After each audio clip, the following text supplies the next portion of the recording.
একটা স্টোরি বলি। এই যে বিল্ডিংটা দেখতে পাচ্ছেন না, অনেক উঁচু উঁচু বিল্ডিং।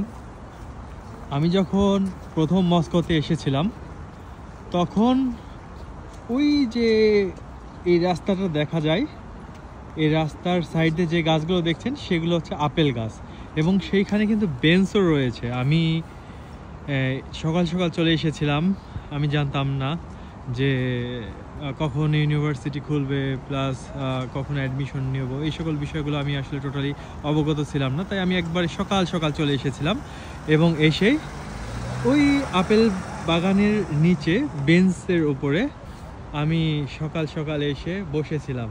আর অনেক জার্নি করে যেহেতু এসেছিলাম, আমি অনেক টায়ার্ড ছিলাম এবং ওই বেঞ্চের উপরে শুয়ে ঘুমিয়েও গিয়েছিলাম।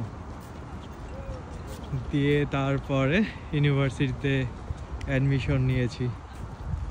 অবশ্য এক্সাম দিতে হয়েছিল, প্রিপারেটরি কোর্সের পরে এসেছিলাম, সেই কারণে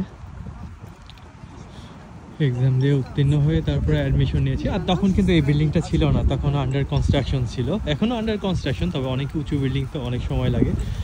তাই দেখে অনেক মনে পড়লো যে এই জায়গাটাই মস্কোতে ফার্স্ট এসে শুয়েছিলাম, আপেল বাগানের নিচে। আর এইটা হচ্ছে পুরো মস্কোর ম্যাপ এবং সব মেট্রোর ম্যাপ। অনেক অসাধারণ এবং সবার জন্য অনেক ইজি করে দিয়েছে। প্রথমেই মেট্রোতে এভাবে দরজা খুলে ঢুকে কার্ড পাঞ্চ দিয়ে